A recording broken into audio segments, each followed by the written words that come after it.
Bonjour les enfants, c'est papa. Mon mur est un asile psychiatrique à ciel ouvert et ma salle d'attente est toujours bondée. Bienvenue à la clinique les enfants. Messieurs de la FECA Foot, mettez-vous un peu à la place des joueurs. Est-ce que vous vous mettez un peu à la place des joueurs? C'est-à-dire que vous avez, la plupart d'entre vous, vous avez été des footballeurs professionnels. Vous avez été les joueurs de l'équipe nationale du Cameroun. C'est-à-dire que les Kameni, les Bernard Ngouang, les Samuel Eto'o, il y a beaucoup parmi vous qui avaient été des joueurs de l'équipe nationale du Cameroun. Est-ce qu'une fois dans vos vies, vous avez vécu ce que vous êtes en train de faire vivre à vos cadets? Est-ce qu'une seule fois, malgré tous les problèmes qu'on avait déjà eu à la FECA Foot, messieurs les anciennes gloires qui en ce moment êtes les patrons du football aux footballeurs, est-ce qu'à un moment de votre carrière en tant qu'international camerounais, vous avez eu des problèmes? Mais est-ce que vous aviez déjà atteint un niveau où vous n'avez pas les maillots pour porter? Comment c'est que vous vous mettez à leur place? Que c'est en ce moment, c'est à eux aujourd'hui d'être à votre place. C'est à eux de servir le pays. Et vous les mettez les bâtons dans les roues. C'est-à-dire que quand vous gardez, je vous parle en tant que génération passée, je vous parle en tant que membre de la corporation. Sortons des autres considérations. Membre de la corporation. Imaginez-vous ce que vous êtes en train de faire vivre aux joueurs de cette génération. Vous la faites qu'à faute. J'ai vu que même les Églisiens ont lancé une fatwa contre les joueurs de l'équipe nationale.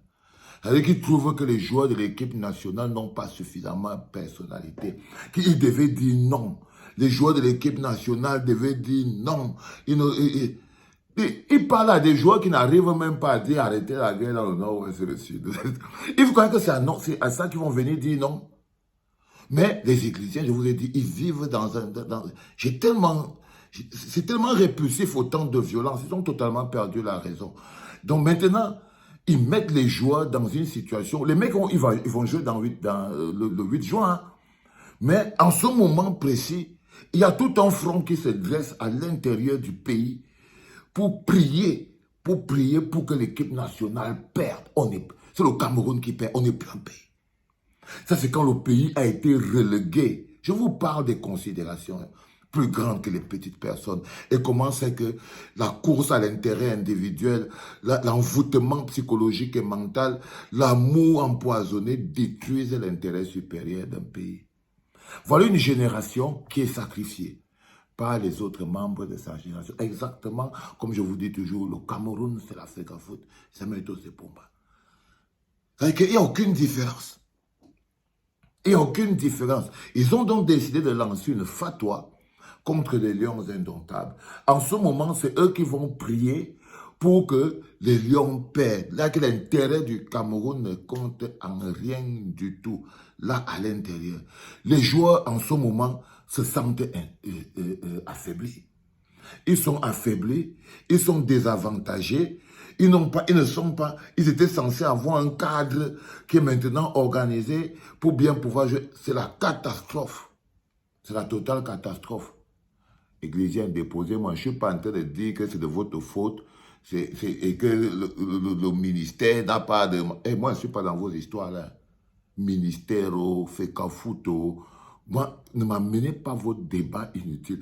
À chaque fois, j'essaye de vous dire qu'on n'a pas le temps à perdre avec des justificatifs inutiles, mais on les fait quand même pour que les autres comprennent très bien que ça ne passera pas à cette manière manichéenne de vouloir empêcher la liberté d'un peuple de s'exprimer. Vous ne pouvez pas. Ce n'est pas normal même de vouloir. C'est un mauvais projet. C'est un mauvais projet. Donc, je vous pose la question. Lorsque vous vous dressez maintenant contre les joueurs de l'équipe nationale, quel est l'intérêt? Quel est votre intérêt? Qu'est-ce que vous défendez? Le Cameroun? Quel Cameroun? De quel Cameroun il s'agit? Parce que les joueurs, ils sont fâchés. Les joueurs de l'équipe nationale, ils sont très fâchés, ils sont déçus, ils sont disappointed. Ils ne comprennent pas comment c'est que c'est des footballeurs comme eux qui les mettent dans cette situation. C'est des joueurs qui n'ont jamais eu de personnalité, ce n'est pas aujourd'hui. L'équipe nationale du Cameroun n'a jamais eu de personnalité. Jamais. L'équipe nationale du Cameroun a toujours suivi le vent de la politique. Voilà des gars qui ne se sont jamais arrêtés pour porter un bandeau noir pour n'importe quelle catastrophe qui s'est passée au Cameroun. Je ne parle pas de dire que de faire un appel à la paix. Et jamais, même pour ça, ils ne se sont jamais levés. Ils ne se sont jamais levés. Je vous parle comme ça parce que c'est le monde qu'on a essayé d'empêcher. C'est tout ce qu'on a essayé d'empêcher pendant plus de 20 ans. C'est déjà arrivé. Donc, quand vous voyez la posture qui est la mienne, je ne peux que vous commenter, je ne peux plus vous dire autre chose parce que plus de 20 ans à m'insulter, à me piétiner pour que cette situation n'arrive pas, mais elle est déjà arrivée. Mais elle est déjà arrivée. Un jour, vous comprendrez que je suis quelqu'un qui ne s'arrête jamais. Elle est déjà arrivée. Donc, on n'a plus le temps de commenter une situation qui est arrivée et tout. On est en train maintenant de vous regarder, de vous dire, vous voyez, là, ça ne va pas doser. Là, ça va pas. Qu'on sait, on a déjà vécu tout le schéma. Tout avait déjà été dessiné à l'avance. Tous les actes qu'on a posés, c'était pour arriver à cette situation. C'était pour arriver à cette situation où le Cameroun est relégué au dernier plan et où les égos surdimensionnés, avec la complicité des populations n'ayant pas pu devenir un peuple, détruisent l'intérêt général.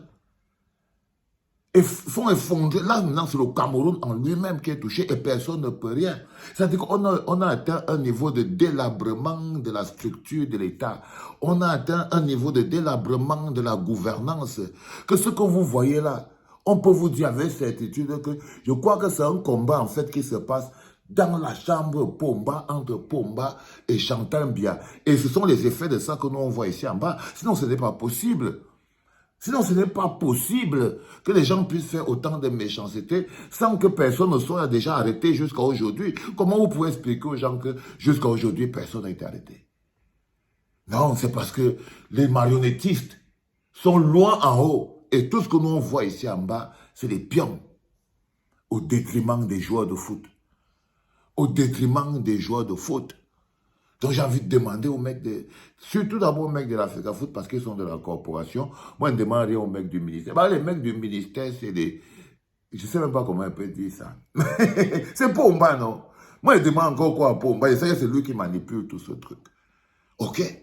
Donc, c'est comme il y a les joueurs de football. C'est simplement parce qu'il y a les joueurs de football là-bas dans l'Africa Foot.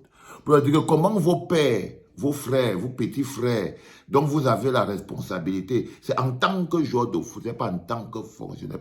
C'est la même chose. C'est la même chose. Et on arrive donc à ce stade-là. On arrive à ce stade où, malheureusement, tout ce qu'on a essayé d'empêcher dans notre pays est en train de se passer. Un État en décrépitude, un État qui s'effondre, un contre-pouvoir détruit, la gabégie. C'est tout ça, contre tout ça, qu'on s'est battu pour qu'on n'en arrive pas là. Aujourd'hui, on en est arrivé là. Où une seule personne, il fait les hautes instructions, il fait le décret présidentiel et il fait que les hautes instructions et le décret présidentiel commencent à s'affronter au milieu des Camerounais impuissants. Par là où on est là, impuissants. Et tout ce que vous voyez là, ce sont des éléments qui prouvent qu'il n'y a plus d'État. Un peuple normal sanctionne. Un peuple normal sanctionne, il ne tergiverse pas, il sanctionne. C'est pour ça que tous les jours, on vous dit, tout ce dont voilà ces conséquences, inscrivez-vous sur les listes électorales. Pour qu'on change ça de manière constitutionnelle. On n'est plus en train de savoir, tout ce que vous voyez là, c'est les résultats de gouvernance. C'est plus de 40 ans de gouvernance. Ce n'est que ça nous fait seulement parler. Mais c'est l'effet visible de la chute du système de Pomba. Je vous dis, ce n'est rien de plus que ça. Ce n'est pas nouveau, c'est rien. Vous parlez dans les ministères, c'est toujours comme ça. Il n'y a plus, on est devenu un non-État.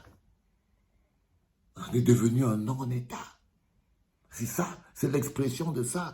Tout ce que vous voyez là. Et comme je vous dis, dès que vous voyez ça, non-État, ça veut dire que la mère Brenda a pris beaucoup de pouvoir là-bas sur le lit.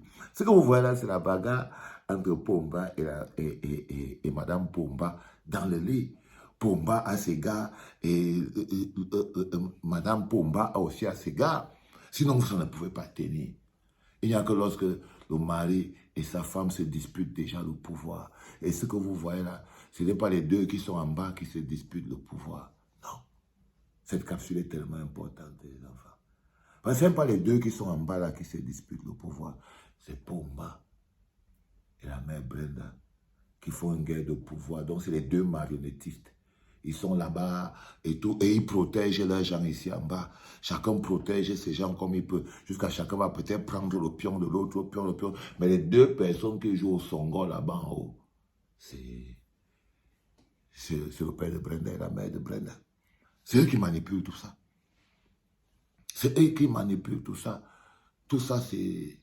Et nous, on regarde ici en bas parce que c'est la face visible d'un bonhomme qui a perdu le pouvoir et qui partage maintenant le pouvoir avec Sango.